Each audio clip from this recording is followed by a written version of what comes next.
Hola! Your dream vacation to Hong Kong starts from rupees 74,999 only with GT Holidays, South India's #1 travel brand. First எந்த வயசுல வந்து சினிமாவுல நடிக்க வந்தீங்க? கவுண்டமணி சாருக்கு வந்து வயசு அப்பதான் தெரியாது. ஏன்னா 15 வயசு இருக்கும். இப்போ கவுண்டமணி பையனா, செந்திலுக்கு பையனா, அவங்க கூட நிறைய படம் பண்ணுங்க. பிரபு சாரு, பிரபு தேவா. கட்டியத்தை சாப்பிட்டா அப்படின்னா சரி நீங்க பத்தம் தூங்குப்பா நான் பாத்துக்கிறேன் அப்படின்னா அப்படி போவேன். ஒன்னு செந்தில் அண்ணன் வந்து உன்ன நான் திரும்பி அப்பா தூங்குறாரு சத்தம் போடாம பேசாம மறுபடியும் கொட்ட விடாது. ராஜா டி ராஜா நீங்க ராஜா அக்குஜா அப்படின்னு வெளி வருவாரு. வெளி வரும்போது ஏய் என்னடா இது பிரேக் டான்ஸ் பா. ஆதன் சினிமா நேயர்களுக்கு வணக்கம். நான் உங்கள் விஜய் பிரியா. புதிய முக்கிய நிகழ்வுகளை உடனடியாக தெரிஞ்சுக்கணும் அப்படின்னு நினைச்சீங்கன்னா ஆதன் செயலியை டவுன்லோட் பண்ணுங்க. அதற்கான லிங்க் வீடியோக்கு கீழே டிஸ்கிரிப்ஷன்ல கொடுத்துருக்கோம். ஸோ இந்த நிகழ்ச்சியில நம்ம கூட யார் இணைஞ்சிருக்காங்க அப்படின்னு பாத்தீங்கன்னா, பார்க்கறதுக்கு ஆள் இவ்வளோதாங்க இருப்பாரு. ஆனால் அவர் கூட பண்ணக்கூடிய படங்கள் வந்து பார்த்தீங்கன்னா அவ்வளோ இருக்கு. அது மட்டும் இல்லாமல் இவர் நடித்த படங்கள் வந்து அவ்வளோ விஷயங்கள் பேசும். ஸோ அவ்வளோ விஷயங்கள் அவ்வளோ நகைச்சுவையாகவும் இருக்கும்.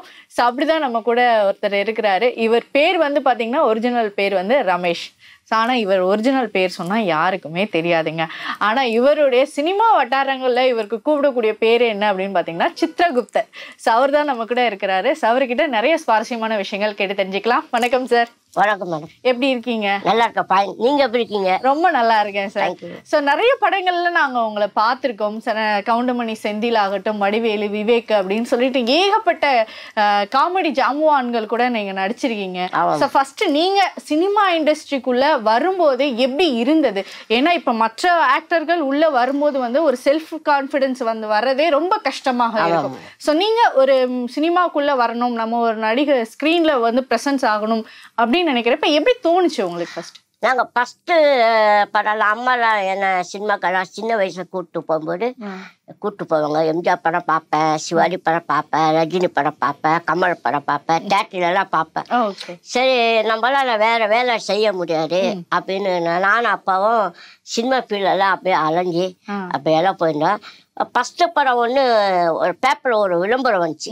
இது மாதிரி ஒரு நம்மூர் பூவாட்டா அது மாதிரி ஒரு என்ன மாதிரி ஆளு வேணும் அப்படின்னு ஒரு பேப்பர் வந்துச்சு. உடனே அதை தேடி கண்டுபிடிச்சி பார்த்த உடனே சூப்பர் கேரட்டு கௌரி வந்து டைலரு, நான் காஜா இருப்பேன், முறையில் வந்து ஹீரோன்னு. அதுல ஃபர்ஸ்ட் படத்துல கவுண்டமணி பையனா பண்ணேன். கவுண்டமணிக்கு பையனா? ஃபர்ஸ்ட் படத்துல கவுண்டமணி பையனா அது மாதிரி தேடி கட்டி அலைஞ்சி அது மாதிரி பண்ணோம். ரெண்டாவது படம் வந்து பாக்யராஜ் சார் வந்து அந்த படம் பார்த்துட்டு உடனே என்னை புக் பண்ணி பவுனுடான்னு ஒரு படம். அவரு ஹீரோ, ஒரு கதாநாயகன், அவர் ரோகிணி மேடம். அது மேட்டூர் டேம் ஷூட்டிங் நல்லா இருந்துச்சு. ஒரு 20 நாள் 30 நாள் அவரு கூட என்ன ஜாலியா இருந்தது. ஓகே. சோ இப்போ நீங்க ஒரு ஃபர்ஸ்ட் சினிமாக்குள்ள புதுசா வந்து என்டர் ஆகுறீங்க. சோ கண்டிப்பா எல்லாருக்கும் அந்த ஒரு பயம்ங்கிறது இருக்கும்ல. சோ அது உங்களுக்குமே இருந்ததா, இல்ல எல்லார் மாதிரியே நம்ம கேஷுவலா பண்ணலாம் அப்படிங்கிற மாதிரியான ஒரு மைண்ட் செட் கொண்டு வந்தீங்களா? இருந்துச்சு. ஆனா டைலாக் இப்படி பேசணும், தைரியமா பேசணும் அப்படின்னா அப்ப பேசணும். டைரக்டர் வந்து சூப்பரா இருந்துச்சு, நல்லா பண்ணுங்க அப்படின்னா ஒரு எல்லா பையனா இருந்துச்சு. அப்புறமேட்டா லைன்லாம் அப்படியே பண்ணோம். பாக்யா சாரு கூட, பாட்டி சாரு கூட பண்ணேன். புள்ள குட்டிக்காரன்னு ஒரு படம் ஃபுல்லா பண்ணோம். பாக்யா சாருக்கு பண்ணோம். அப்புறம் வந்து ராஜாலின்னு ஒரு படம், ஆர்கே செல்லுமன் சாரு. அதுல வந்து ரோஜா மேடம், மன்சூரி கான், நெப்போலியன், ராம்கி ஃபுல்லா அவங்க கூட நல்ல காம்பினேஷனு. டான்ஸ் பண்றது, இது பண்றது படம் ஃபுல்லா பண்ண. அவங்க கூட படம் ஃபுல்லா பண்ணோம். 4-5 படம் பண்ணிருக்கேன். அப்ப சீரியல் வந்து பண்ணேன். சூலம், மைதியபூதம், நாகவல்லி, சின்ன பாப்பா, பெரிய பாப்பா, இப்ப வேலைக்காரன், லேட்டஸ்டா கண்ணிய கலைமானே, இதெல்லாம் பண்ணேன். ஃபுல்லா பண்ணிட்டேன். இப்ப கன்னட படம் கூட ஒரு படம் பண்ணேன். கன்னட படம், ஹிந்தி ஒன்று, தெலுங்கு ஒன்று, அவ்வளோதான் மேடம். அதெல்லாம் பண்ணிட்டு. ஓகே. ஸோ இது எல்லாமே இப்போ நீங்கள் சொன்ன சீரியல் எல்லாமே வந்து 90s கிட்ஸோட ஃபேவரட் சீரியல் அப்படின்னே சொல்லலாம். ஐடியர் பூதம், சூலம் அப்படிங்கிற சீரியல் இருக்க ஃபுல்லா பிளாக்கு பயங்கர குற்றாலம் தான் ஷூட்டிங்கு. கூட அப்பா வந்தாரு, ஃபுல்லா பிளாக்கு தான். அதை நாடு போட்டு தேய்க்கிறேன் 5 மணிக்கு 6 மணிக்கு ஷூட்டிங் வச்சு முழுவாங்க. அவ்வளோ அந்த சீல கஷ்டப்பட்டேன். அப்புறம் வந்து நிறைய சீரியல்லாம் அப்படியே பண்ணேன். இப்போ கவுண்டமணி பையனா, செந்திலுக்கு பையனா, அவங்க கூட நிறைய படம் பண்ணுங்க. பிரபு சாரு, பிரபு தேவா எல்லாம் அவங்க கூட நிறைய எல்லாம் பண்ணு. ஓகே. சோ நீங்க வந்து ஃபர்ஸ்ட் எந்த வயசுல வந்து சினிமாவுல நடிக்க வந்தீங்க? கவுண்டமணி சாருக்கு வந்து வயசு அப்பதான் தெரியாது. ஏன்னா 15 வயசு இருக்கும். 15 வயசுல உள்ள நம்மளுக்கு அப்போ வயசு பத்தி அவ்வளவு தெரியாது. 16 வயசு கூட வச்சுங்களா.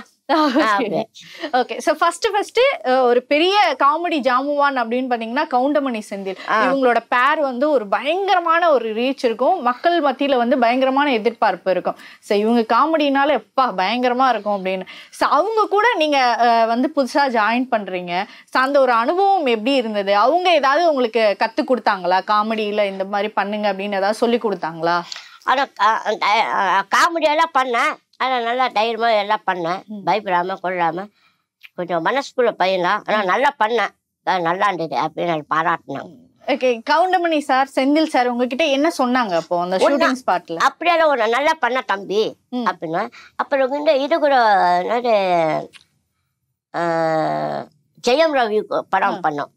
சகலகலா வல்லவன், சூரிய காம்பினேஷன் ஃபுல்லா ஒயிட் அண்ட் ஒயிட். அந்த படம் கூட அவங்க கூட பண்ணோம். நல்லா இருந்துச்சு. ஒரு சீன் ஒரு ஷார்ட் எல்லாம் நல்லா. ஓகே. சோ இது வரைக்கும் நீங்க பண்ண படங்கள்ல எனக்கு இந்த ஒரு சீன் நான் இன்னும் பெட்டரா பண்ணிருக்கலாமோ அப்படிங்கறத ஏதாவது எல்லா நடிகர்களுக்குமே இது தோணும். சோ அப்படி நீங்க ஏதாவது யோசிச்சிருக்கீங்களா? சொல்லுவாங்க சில பேர். நல்லா சொல்லுவாங்க, தம்பி நல்லா பண்ணீங்க, சூப்பரா இருக்கு அப்படின்னா. ரசிகருக்கு அண்ணா கலக்குறீங்கண்ணா, நல்லா பண்ணிக்கிறீங்க எல்லாம் சொல்லுவாங்க. மக்களை கூட போகணும். மக்கள் அண்ணா சீரியல் எல்லாம் நல்லா பண்ணிக்கிறீங்க, ரொம்ப நன்றி. இன்னும் சீரியல் பண்ணீங்களா? ஆமா ஆமா பண்ணிக்கிறேன், நல்லா பண்ணீங்கண்ணா, சூப்பரா அப்படியெல்லாம் மக்கள் எல்லாம் பேசுவாங்க. ஓகே. சோ இப்போ வந்து நீங்க நிறைய கவுண்டமணி செந்தில் சாரை தாண்டி வடிவேலு, விவேக் அவர்கள் கூடயும் நீங்க காமெடி சீன் வந்து நடிச்சிருக்கீங்க. அதே மாதிரி சூரிய அவர்கள் கூடயும் நீங்க நடிச்சிருக்கது அப்படின்னு சொன்னீங்க. சோ இந்த எந்த காமெடி ஆக்டர் கூட நடிக்கும் போது உங்களுக்கு பயங்கரமான ஒரு கம்ஃபர்டபிள் இருந்தது? இவர் கூட நடிச்சும் போது எனக்கு எந்த பிரச்சனையும் இல்லை, எந்த ஒரு பயமும் இல்லை அப்படின்றப்ப எந்த காமெடி நடிகர் கூட நடிச்சது? அப்படி ஒரு கொஞ்சம் ஃபர்ஸ்ட் பயம் வந்துச்சு. அப்புறம் போனா கவுண்டமணி என்ன, செந்தில் என்ன, அவங்க கூட நிறைய படம் பண்ணேன். அவங்க கூட எல்லாம் அப்படியே சாதாரணமா பண்ணேன். நல்லா பண்ண தம்பி, நல்லா பண்ண, சூப்பராண்டு அப்படியெல்லாம் சொன்னாங்க. இப்பெல்லாம் அவ்வளோ இல்லை, அப்படியெல்லாம் அதை பண்ண. ஓகே. சோ நீங்க நிறைய காமெடி சீன் வந்து நடிச்சிருப்பீங்கல்ல. சோ இந்த ஒரு காமெடி சீன் பார்க்கும்போது எனக்கே ரொம்ப பிடிக்கும், சோ இந்த சீன் வந்து எனக்கு ரொம்ப பர்சனல் அப்படின்னு ஏதாவது எங்களுக்காக ரீக்ரியேட் பண்ணி காட்ட முடியுமா? அதை திரும்பவும் செஞ்சு காட்ட முடியுமா? அப்படியா? நான் நடிச்சுடா. இப்போ ஒரு சீன் வந்து நல்ல சீனு. அப்பா தூங்கி 4 நாள் ஆச்சு, சட்டம் போடாம பாத்துக்க அப்படின்னு. நான் சொல்ல, அப்ப யாரா சட்டம் போட்டாட்ட கட்டியத்தை சாப்பிட்டா அப்படின்னா, சரி நீங்க பத்து தூங்குப்பா, நான் பாத்துக்கிறேன் அப்படின்னா. அப்படி போவேன். ஒரு செந்தில் அண்ணன் வந்து உன்ன நான் திரும்பி, அப்பா தூங்குறாரு, சட்டம் போடாம பேசாம மறுபடியும் கொட்ட விடாது. என் மூக்கு சொன்னா கேட்க மாட்டேன், அப்பா தூங்குறாரு பேசாம மறுபடியும் கொட்ட விடாது. ஏய் நீ வாயில சொன்னா கேட்க மாட்டேன், உன்னை கவனிக்கிற விதத்துல கவனிக்கிற இருன்னு உடனே கட்ட போட்டோம். டேய் என்னடா பண்ணா, நீங்க தான் சொன்னீங்க யாரா சட்டம் போட்டா ஒரே அடி சொன்னீங்க, மூக்கு சட்டம் போச்சு ஒரே அடிச்சேன், நீ 10 தூங்குப்பா நான் பாத்துக்கணும். ஐயா போட்டு டம்மோ நடிப்பேன். அது ஒரு நல்ல சீன். ஓகே. சார் அதை நீங்க செஞ்சு காட்டும் போதே எங்களுக்கு அந்த சீன் வந்து திரும்பவும் மைண்ட்ல ஓடுது. அப்போ கொஞ்சம் பயம் இல்ல, தைரியமா பண்ண. டைரக்டர் நல்லா பாராட்டினேன், சூப்பரா இருந்துச்சு. இப்ப கூட அந்த சீன் ஓடுது டிவில, செல்லுல ஆன் பண்ணாங்க. இப்ப கூட நல்ல சீன். அதெல்லாம் பாக்கும்போது உங்களுக்கு என்ன தோணும்? நம்ம நடிச்ச ஒரு படம் அதோட காமெடி எனக்கு சந்தோஷமா இருக்கு. ஆஹா சூப்பரா இருக்கு அப்படின்னா. அப்புறம் வந்து அப்ப வந்து இது புள்ளியாடி புள்ளியாயிடு அப்படின்னு அந்த சீன் எல்லாம் நல்லா இருக்கும். கவுண்டமணி என்ன அது தூக்கி போடுறது, அந்த சீன் எல்லாம் ரொம்ப நல்லா. ஓகே. ஸோ இப்போ நிறைய சீன் வந்து நிறைய காமெடி சீன்கள் நடிச்சிருக்கீங்க. ஸோ அப்படி இருக்கும் போது நம்ம பிடிச்ச சீன் வந்து நம்ம டிவிலையோ இல்லை யாராவது சொல்லியோ எனக்கு இந்த சீன் உங்களோட ரொம்ப பிடிச்சிருந்துச்சு அப்படின்னு யாராவது உங்களோட ஃபேன்ஸ் யாராவது அதை பார்த்துட்டு சொல்லியிருக்கிறாங்களா? பண்ணிக்கலாம் சொல்லுவாங்க, ஃப்ரெண்ட்ஸுங்கெல்லாம் சொல்லுவாங்க நல்லா பண்ணுங்க, சூப்பரா இந்த சீன் நல்லா இருக்கு, அதான் நிறைய எல்லாம் சொல்லிருக்கு. ஓகே. உங்களோட ஃப்ரெண்ட்ஸ் சர்க்கிளுக்கு ரொம்ப பிடிச்ச சீன்னா எது சொல்லுவாங்க? ரொம்ப பிடிச்ச சீனா இது கவுண்டமணி என்ன டான்ஸா நான் வந்து நம்மூர் போட்டல டான்ஸ் ஆடிட்டு இருப்பேன். அந்த பிரேக் டான்ஸ் ஆடு. பிரேக் டான்ஸா ராஜா ராஜா டி ராஜா நீங்க ராஜா கூஜா அப்படின்னு வெளி வருவாரு. வெளி வரும்போது ஏய் என்னடா இது பிரேக் டான்ஸுப்பா உனக்கு எத்தனை வாட்டி சொன்னேன் நீ வெளியே வரும்போது நீ வெளியே நிக்காத எத்தனை வாட்டி உனக்கு சொன்ன அப்படின்னா எத்தனை வாட்டுக்கு சொன்னா அப்படின்னா உடனே ஏங்க சும்மா கோயில திட்டுட்டு இருக்கீங்க வெளியே போனா நான் வெளியே போனேன் அப்பா அம்மா திட்டாடுங்க நான் வேணா வீட்டை விட்டு வெளியே போறேன் எனக்கு சேர வேண்டிய சொட்டை பிரிச்சு கொடு சொட்டு பிச்சு கொடுக்குவா நான் பண்ணிட்டீங்க நாய் வாயில இவெல்லாம் சொட்டு பிச்சு கேக்குறான் நானும் உருப்புடுமா உள்ள தூக்கும் போ அப்படின்னு உள்ள போயிடும் அவுட் போயிடும். அதனால கஷ்டப்பட்டேன். ஓகே உங்க ஃப்ரெண்ட்ஸ் எல்லாம் இது இந்த சீன் ரொம்ப பிடிச்சிருக்கு நல்ல காமெடி நல்லா சூப்பரா. ஓகே சோ அதே மாதிரி வந்து நீங்க விஜய் அவர்கள் கூட துள்ளாத மனம் துள்ளும் படம் வந்து பண்ணிருக்கீங்க. அதுல வந்து 2 பாடல் வந்து ரொம்ப மிகப்பெரிய பிரபலமான பாடல்கள். இப்பவும் நாங்க அதை வந்து திரும்பி போட்டு கேட்டுட்டே இருப்போம். அந்த அளவுக்கு ஒரு சூப்பரான பாடல்கள். அந்த இதுல நடிக்கும் போது எப்படி இருந்தது உங்களுக்கு? சாங்கா 3 நாள் 4 நாள் சாங் போச்சு. நல்லா இருந்துச்சு சாங். இன்னிசை பாடி வரும் இல காட்டுக்கு உரமில்லை காட்டில இல்லை என்றா ஒரு பாட்டொலி கேட்பதில்லை. சூப்பரா மத்தாப்பெல்லாம் சுத்திக்கிட்டு அப்படி அந்த தண்ணி விட்டு வருமா கூட்டு தூக்கிட்டு ரொம்ப மாசம் சொன்னேன் உனக்கு தண்ணி விட்டு வச்சிருக்கேன் சிவசங்கர் மாட்டா சூப்பரா இருந்துச்சாரு. அப்புறம் இன்னொரு சாங் பண்ணிக்கிறேன் துட்டு பழக்கிற புது நோட்டு என இழுக்கிற வலை போட்டு துட்டு அது அந்த சீன் நல்லா இருந்தது. அப்புறம் வந்து நாய் கூட விஜய் தொட மேல நின்றுக்கிட்டு அப்ப பிஸ்கட் போட்டு நிற்பேன். ஓகே பிஸ்கட் போட்ட போது அப்புறம் ஃபைட்டு நாங்கள் அப்படி போயிடுவோம். அந்த சீன் நல்லா இருக்கு நல்லா ரொம்ப நல்லா இருக்கு. அப்புறம் தெரி படத்துல பண்ணிருக்கோம் நாங்க ஒரு 5 பேரு ஒன்னே கண்ணே கண்ணே செல்ல குட்டி அந்த சாங் 5 பேர் பண்ணா அதுக்கும் நல்லா இருந்துச்சு. சின்ன போட்டோல எல்லாம் வச்சிருக்கேன். ஓகே சோ இப்போ வந்து நீங்க துள்ளாத மனம் துளுவும் வந்து கிட்டத்தட்ட பல வருஷங்கள் ஆயிடுச்சு ரிலீஸ் ஆகி.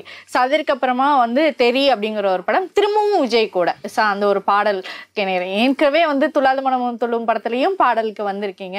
ஸோ திரும்பவும் அவர் கூட ஏன்னா அவர் வந்து ஒரு மிகப்பெரிய ஸ்டார் அவருடைய படங்கள் வந்து பார்க்கணும் அப்படிங்கிறது எல்லா ரசிகர்களுடைய ஆசையா இருக்கு. நீங்க அவர் கூட ஃபர்ஸ்ட் நடிக்கும் போது எப்படி இருந்தது? அதுக்கப்புறமா தெரி படத்துல நடிக்கும் போது அனுபவம் எப்படி இருந்தது?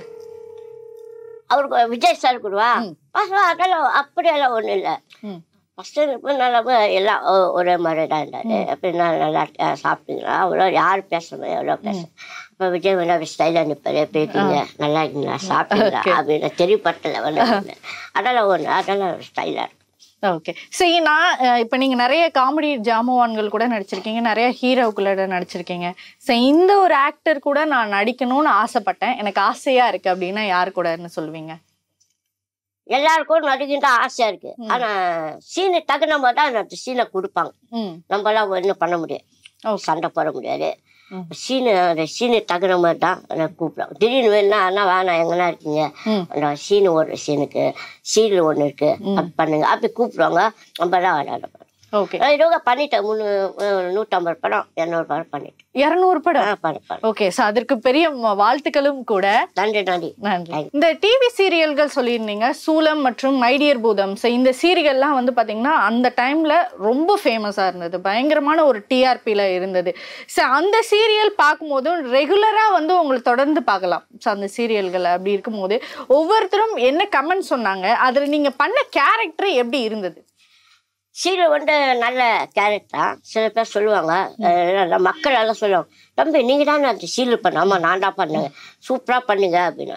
இந்த சூளம்னு ஒரு சீரியல் வந்து பண்ணோம் ஃபுல்லா குற்றாலம் தான் பண்ணோம். அந்த கருப்பு மேக்கப் போட்டு இரும்பா போட்டு அவர் காளிதாஸ் சார் வந்து அவருக்கு ஒரு காம்பினேஷன் இரும்பா அப்படின்னு ஸ்டாப்ல கொண்டு நிற்பான் சொல்லுங்க தலைவா அப்படின்னு முதல்ல போயிட்டு அங்கே யாருன்னு பாட்டு முடிச்சுட்டுவார் வருகிற தலைவா உத்தரவிட அப்படின்னு அதில் போய் ஸ்டாப்ல போய் நிற்க அதெல்லாம் நல்லா மேக்கப் போட்டு நல்லா இருந்துச்சு. இப்போ மைடியா போடுவோம் நாங்கள் 4 பேர் பண்ணுறோம் 4 பேர் பண்ணுறோம் அதுக்கும் நல்லா டைலாக்கு நல்லா வந்து ஸ்டாப்ல நிற்கிட்டு அப்படி காமிக்கிட்டு இது பண்ணிட்டு நல்லா ஜாலியாக இருந்துச்சு. இப்போ வந்து நிறைய படங்கள் நம்ம பண்ணியிருக்கோம் அப்படிங்கிறதப்போ ஏதாவது ஒரு டைரக்டரை இந்த படத்தை பார்த்து என்னை கூப்பிட்டாரு இந்த படத்துல நான் நல்லா நடிச்சிருக்கிறேன்னு என்கிட்ட சொன்னாரு எனக்கு அந்த படம்னால இந்த ஒரு வாய்ப்பும் எனக்கு வந்தது அப்படின்னா எந்த படம்?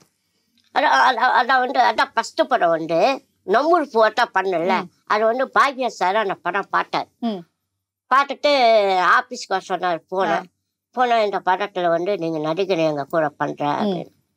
உடனே என்னை புக் பண்ணி மேட்டூர் டேமு அப்படியே கூட அப்பா வந்தார். அப்பா கூட அப்படியே போயிட்டு மேட்டூர் டேம் பக்கத்தில் பெரிய புலாம்பட்டின்னு ஒரு ஏரியா இருக்குது. ஃபுல் செட்டிங் அங்கே பண்ணார். ஆனால் ரூம் எல்லாம் தனியாக கொடுத்தாரு. ரூம் எல்லாம் பண்ணிட்டு அந்த லொக்கேஷன் எல்லாம் ரொம்ப ஜாலியாக இருந்தது.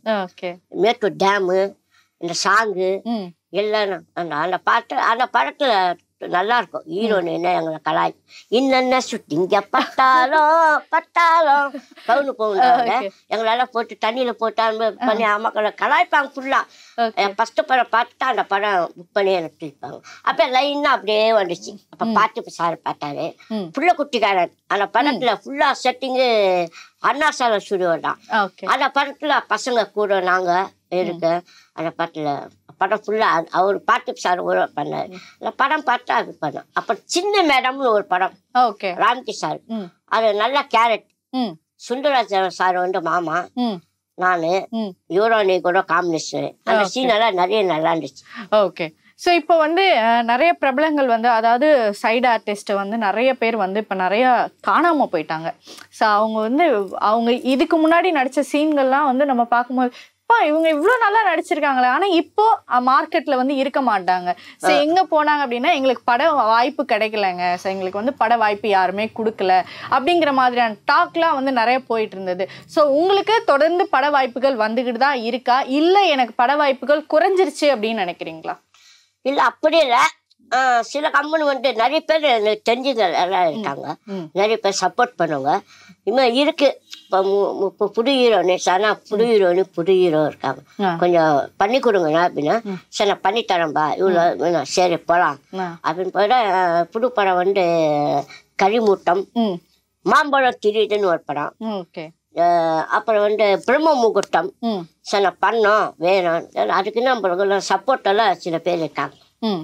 புது படம் ஹீரோனிக்கு வாங்கினா கொஞ்சம் பண்ணி கொடுங்க ரமேஷ் ஆஃபீஸ்க்கு வாங்க அப்படின்னு அது மாதிரி எல்லாம் இருக்காங்க, சப்போர்ட்ல இருக்காங்க. ஓகே. ஸோ இந்த ஒரு படம் நான் நடிக்க வேண்டியதாக இருந்தது, அது சில காரணங்களால தவிர்த்துட்டேன், ஆனால் அந்த படம் வந்து நல்லா ஓடி இருக்கு இல்லை நல்லா ஓடலை அப்படின்னு நீங்க பிஸியா இருந்த ஷெடியூல்ல தவிர்த்த படங்கள்னா என்னென்ன சொல்வீங்க? ஒரு டைலாக் பேச தவிர்க்கப்படுமா? இல்ல படங்கள் நீங்க ஏதாவது ஒரு படங்கள்ல வந்து நடிக்காம தவிர்த்திருப்பீங்கல்ல, ஏதாவது பிஸி ஷெடியூல்ல கொஞ்சம் ஏதாவது பிஸியா இருந்திருப்பீங்க, நான் இந்த படம் தவிர்த்துட்டேன் இல்லை எனக்கு பிஸியா இருக்கும்போது எல்லாம் வெளியூர் போன பிஸியா இருப்பேன், இன்னொரு நாளைக்கு தள்ளி வச்சுக்கலாம் அப்படின்னு. எப்படின்னு எப்படி சொல்லலான்னு அவங்கள ஆர்டிஸ்ட் டேட்டு கொடுத்தாங்க, பாருங்கன்னா கொஞ்சம் பிஸியா இருக்கேன் நாளைக்கு வந்துடும் அப்படின்னு. சரி வாங்க பார்க்கலாம் ஃபோன் பண்ணுங்க அப்படின்னாங்க. சரி பண்ணா கட்டிப்போம் அது மாதிரி அதாங்க. ஓகே. சார் நீங்க இந்த படம் வந்து நான் தவிர்த்துட்டேன் சார், இந்த படத்துல நான் நடிச்சிருக்கலாமோ அப்படின்னு தோணுன படம்னா எதை சொல்லுவீங்க? நம்ம கூட மனசு இருக்குமே இந்த படம் விட்டுமே டேட் இல்லையே அப்படி கூட கொஞ்சம் இருக்க போச்சு அப்படின்னு கூட. புருஷ லட்சணம் கூட பண்ணோம். ஓகே. அந்த படமும் நீங்க தான்? நான் புருஷ லட்சணம் காலேஜ் ஸ்டூடெண்டா பண்ணோம். நல்ல சீனரு. ஒரு காலேஜ் பொண்ணு நின்றுட்டு இருக்கான், டே இங்க வாடா அப்படின்னா வாடான்னா அவனை போய் கலாய்க்க பழுக்கு நடிப்பேன். நான் போவேன் இங்க வாடினா தூக்கி இடுப்புல உட்காந்து கீழே விட்டு போயிடும். அப்ப சக்தி வேலைன்னு ஒரு படம் பண்ணேன், ரவிக்குமார் சார் தான் நிறைய டேரக்டர். அவருக்கு ஒரு அவுட்டோர் எல்லாம் கூப்பிட்டு போயிட்டு என்ன படம் ஃபுல்லா என்ன வேஷம் கொடுத்தேன். எல்லாரும் கூட ஓடி ஓடி வரடு வாங்குற ஒரு படம் நல்ல சீன். அவருக்கு ஒரு 5 படம் 6 படம் பண்ணிட்டேன் ரவிக்குமார் சார். ஓகே. ஓகே. நீங்க வந்து நிறைய காமெடி ஜாமான்கள் கூட நடிச்சிருக்கீங்க அப்படிங்கிறப்போ இப்போ ரீசெண்டா கொஞ்ச நாளைக்கு முன்னாடி ஒரு பயங்கர சர்ச்சை வந்து கிளம்புச்சு இல்லையா, நீங்க கூட அதை பார்த்துருப்பீங்க அப்படின்னு நினைக்கிறேன். நம்ம வடிவேல் அவர்கள் கூட இதற்கு முன்னாடி நடிச்ச நிறைய குணச்சித்திர நடிகர்கள் வந்து வடிவேல் அவர்கள் வந்து எங்களுக்கு வாய்ப்பு கொடுக்க மாட்டாரு, எங்களுக்கு வந்து தட்டி பறிச்சிடுறாரு அப்படிங்கிற மாதிரியான சர்ச்சைகள்லாம் வந்து நிறைய பேர் பேசினாங்க. ஸோ நீங்களும் வடிவேல் சார் கூட நடிச்சிருந்தீங்க. ஸோ அந்த காலத்துல அப்பயும் வந்து அந்த சர்ச்சைகள் இருந்ததா இல்லை இப்பவும் அது தொடர்ந்துகிட்டு தான் இருக்கு அப்படின்னு நினைக்கிறீங்களா? இல்ல நான் ஒரு கூட அறிமுக படம் இல்ல, மிஸ்டர் ரோமியோன்னு ஒரு படம் பண்ணிப்போம் வடிவேல் சார். அப்புறம் முத்துக்கு இண்டலோகத்தின் அழகு படம், அது நாங்க எல்லாம் 10-15 பேர் எல்லாம் பண்ண ஒரு அது ஃபுல் செட்டிங் பெருசா ஸ்டுடியோல. அதில் எல்லாம் பண்ணோம். ஒரு சீன் மட்டும் சாணி போடுற சீனு போதும் பாட்டு அந்த சீனு மட்டும் ஃபுல்லாக அந்த ஒரு டைலாக். அவருக்கும் 2 படம் தான் பண்ணேன், வேற எதுவும் பண்ணேன். மிஸ்டர் அவரு பண்றாரு, ஃப்ரெண்டு ஒருத்தருக்காரு, அவரு பண்ணேன். ஓகே. ஸோ இந்திரலோகத்தில் நான் அழகப்பன் அந்த படம் வந்து ஒரு பயங்கரமான வடிவேல் அவர்களை மெயினாக ஹீரோவாக வச்சு பண்ண படம். அதுலேயும் அவர் வந்து கிட்டத்தட்ட 2 கேரக்டர் டபுள் ஆக்டாக வந்து நடிச்சிருப்பாரு.